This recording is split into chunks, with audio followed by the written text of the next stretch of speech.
tohin südamest tervitada teid sellel ilusal nädalal ja annan edasi südamlikud tervitused ka Kuressaare koguduse poolt. Kuressaare koguduse ja usklik rahva eestpalved on sellel nädalal teiega. Paneme tähele mõtteid pühast sõnast esimese Timoteuse 4. peatüki 16. salmi.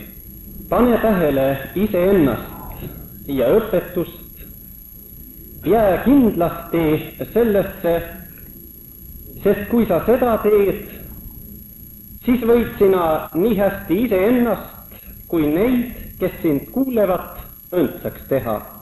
Aamen. Oleme täna kogunenud siia piibli nädala õhtule. Oleme tähele pannud seda õpetust, millel on igaviku väärtus ja mis viib meid igavikku, kui me seda rada mööda käime.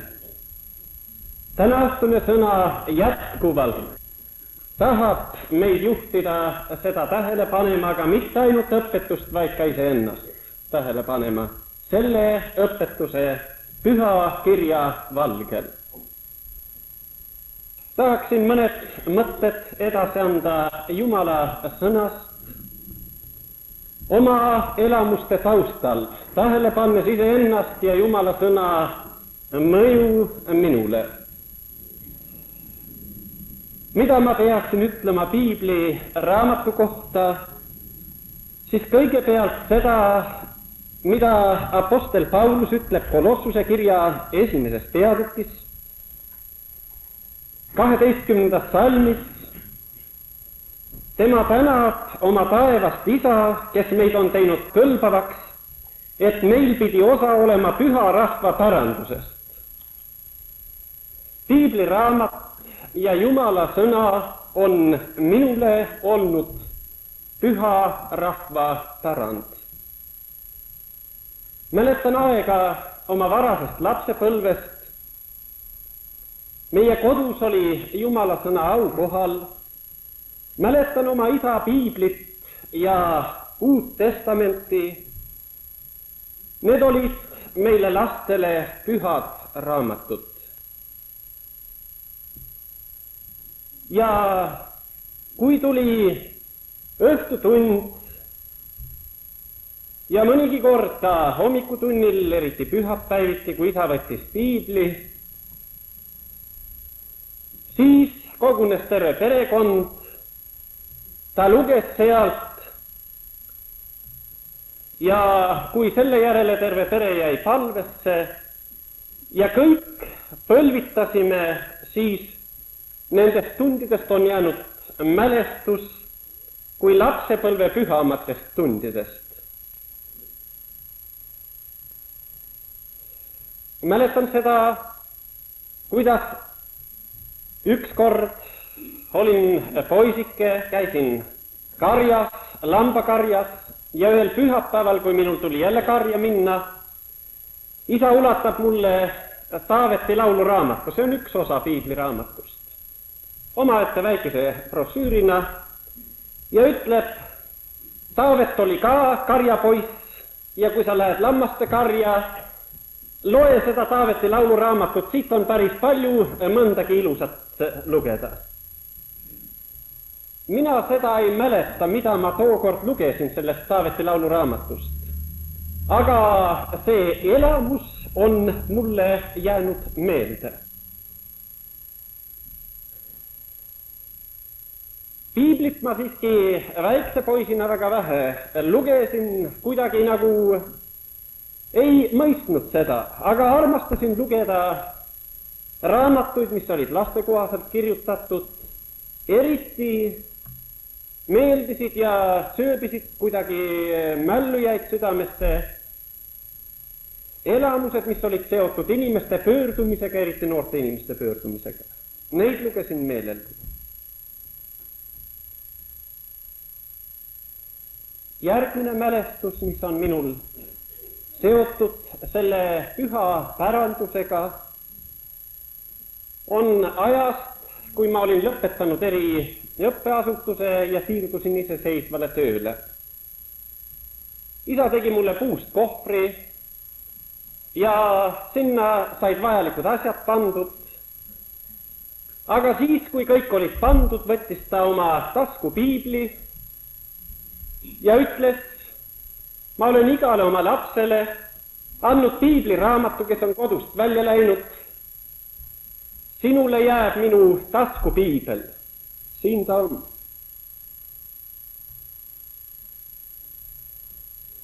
Ja panin selle sinna kohvri, läksin oma töökohale, aga ega ma teda sealt välja võtnud. Jätkus muudki lugemist.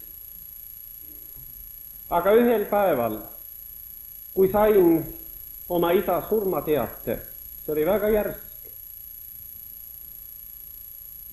siis, kui mind vabastati ka tööülesannetest, läksin ja lukustasin ennast oma tuppa, otsisin sellest isa valmistatud kohvrist sellesama piibliraamatu, võtsin selle välja, panin laua peale ja nutsin selle piibliraamatu kohale. Oli tunne, et see on midagi, mis mulle on jäänud isast.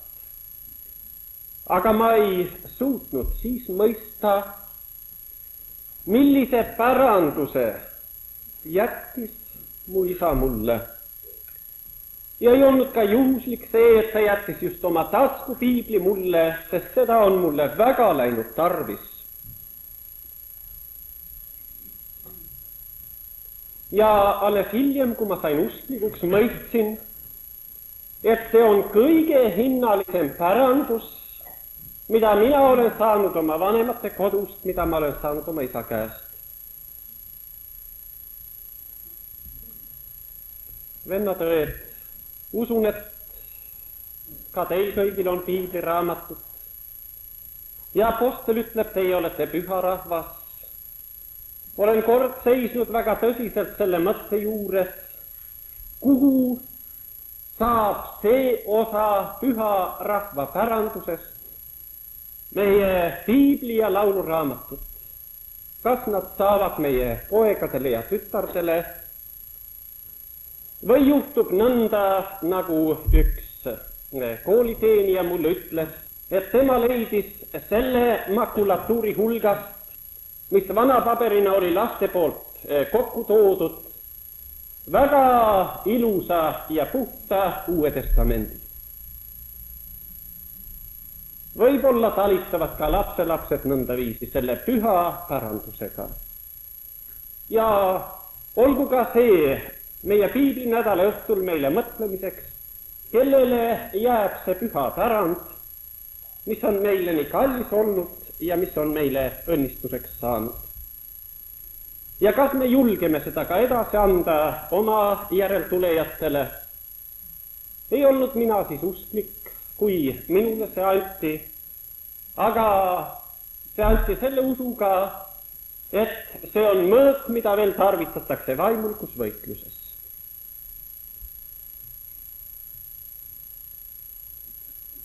See osa on mulle jäänud kalliks. Piibel, Jumala sõna kui püha rahva pärand, sõna kui raamat. Aga mida see sõna mulle edaspidi on ütelnud? Tahaksin ütelda, et esimene teadlik piibli lugemine, testamendi lugemine oli mul siis, kui ma siirdudes sõjaväeteenistusse üsna kaugel oma sünnikohast ja kui minu isa oli küll juba mulda varisenud, siiski minu ema andis mulle kaasa isa Uue Testamendi, selle sama, millega minu isa oli läbi teinud Esimese maailmasõja.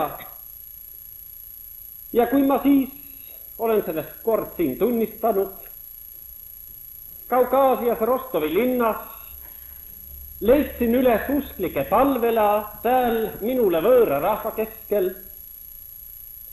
Ja kui sellel õhtul tohtisin selle jumalateenistuse lõpuosas viibida sealses vaimulikus koosolekus. Ja kui oli lauldud laul, mida ma nii tundsin lapsepõlvest, ära mine minust mööda, selle laulu ajal mina tundsin, et see, keda selles laulus paluti, minust ei läinud ka mööda sellel õhtul. Ja kui ma siis siirdusin oma asupaika, kus ma aset olin, läksin oma üksikusse klassiruumi, kus teisi kedagi ei olnud, siis otsisin välja selle sama Uue Testamendi, ta oli mul kuskil seljakoti põhjas jälle. Võtsin lahti, et see oli jõululaupäeva õhtu, leidsin üles jõuluevangeeliumi ja seda ma sellel õhtul lugesin. Sellest on mälestused minu märkmikust tollest ajast. Ja sellel õhtul, kui ma oma põlvet alandasin seal pimedas ruumis, üteldes issandale, ma olen näinud ühte teed ja täna õhtul ma olen taas siin näinud jälle teist teed ja tahan astuda seda teed, aita mind. Tundsin, et midagi sellest rahust, mida jõuluevangeeliumis oli räägitud, rahu maa peal, inimestest hea meel, midagi sellest rõõmust, mida inglid kuulutasid karjastele, oli tulnud ka minu südamesse. See oli minu esimene teadlik testamendi lugemine ja see sai mulle õnnistuseks. Sellest ajast saadik on olnud see raamat mulle kallimaks raamatuks, ma julgen seda ütelda. Ta on olnud raamatuks, mida ma kõige rohkem olen lugenud. Ja ma võin ütelda, et sellest ajast saadik Jumala lapsena olen kuulnud Jumalat minu vastu rääkivat küll vaikse vaimu hääle kaudu. Toin olla ka selle tunnistajaks, et päris kuuldava häälega on minu issand minuga rääkinud, aga kõige enam on ta rääkinud minuga oma püha sõna kaudu. Kui on olnud raskeid hetki, siis on tema sõna olnud mulle teejuhiks ja julgustuseks. Kui pidin jätma oma armastatud ala ja küsimus oli, mida teha, ja teatud kartus ka tuli hingesse, mis edasi saab, siis tean seda hetke, kus seistes palves ja avades hiljem sõna, tuli just taeva isa sõnana mulle sõna, küll minu Jumal täidab kõik teie tarviduse oma rikkust mööda auga Kristuses Jeesuses. Olen leidnud, et see Pauluse Jumal, kes need sõnad ütleb, on olnud ustav Jumal täitma kõik minu tarvidused. Kui issand kutsus mind pühale tööle ja see kutse oli väga selge, siis ma ütlesin ja seisin otse kui kokku varisenud issanda ees. Minul ei ole kogemusi. Ma olen noor, olin olnud 3 aastat usklik ja mitmedki muud asjaolud ma ei kõlba selleks. Siis tuli issanda sõna prohvet Jesaja 45. peatükist. Nõnda ütleb Jehova oma võitud mehe Koorese vastu, kelle paremast käest ma tahan kinni hakata, et ma paganate alla heidan ja kuningate vöölt päästan, et ma uksed tema ette lahti teen ja väravaid ei pea lukku pandama. Mina tahan sinu eele minna ja tasaseks teha, mis on konarlik. Vatskuksed tahan ma katki murda ja raudpoomid tahan ma maha raiuda.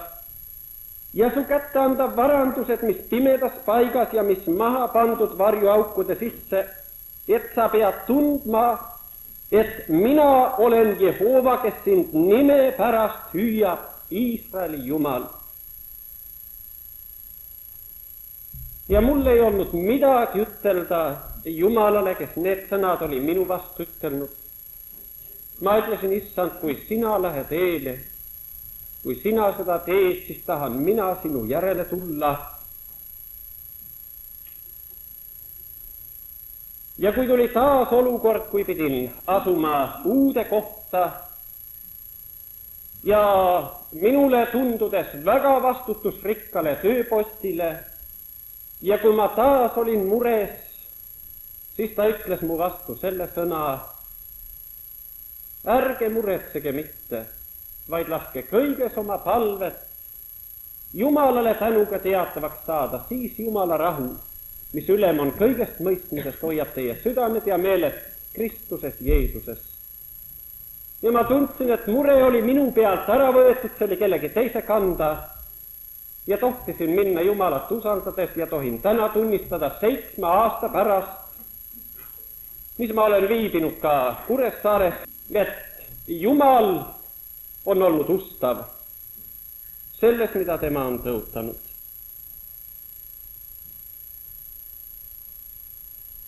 Pean ütlema seda veel, et piibliraamat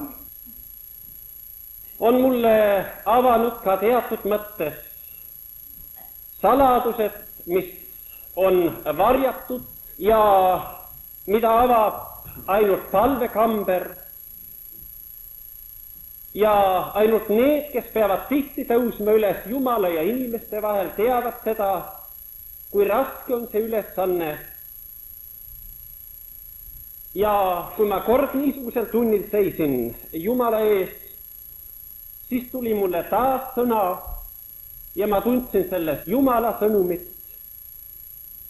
Sest kes on seisnud Jehova salajases nõus, et ta saaks näha ja kuulda tema sõna, aga kui nemad oleksid seisnud mu salajases nõus, siis oleksid nemad mu rahvale minu sõnad kuulutanud ja neid ümber pööranud nende kurja tee pealt ja nende kurjadest tegudest.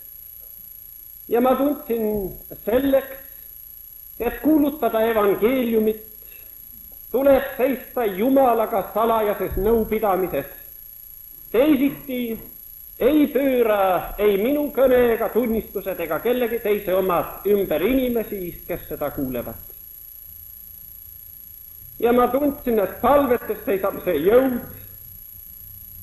mis toob Jumala sõna tunnistajate südamesse ja suhu ja sealt kuulajate südamesse ja see sõna saadab midagi korda.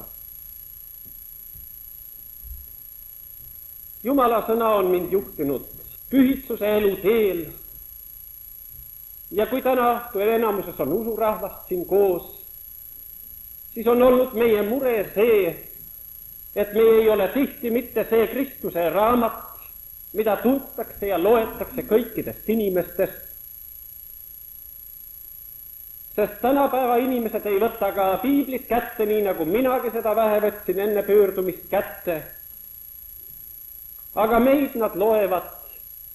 Ja kui ma olin selle küsimuse juures juurelnud, miks vahest usklikud seda pilti välja ei anna, siis selguse tõi mulle jälle selles küsimuses Jumala sõna.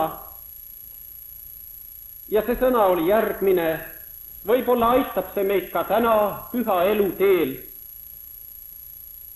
Jumal on Kristusega elavaks teinud teid, kes te olite surnud üleastumistes ja pattudes, mille sees te enne muiste olete käinud selle sinase maailmaviisi järele, vürstiviisi järele, kellel meelevald on taeva all, vaimuviisi järele, kes nüüd oma tööd teeb sõna kuulmata laste sees. Ja siia jäin ma pidama. Sõna kuulmata lapsed. Kui palju Jumala sõna kuulutatakse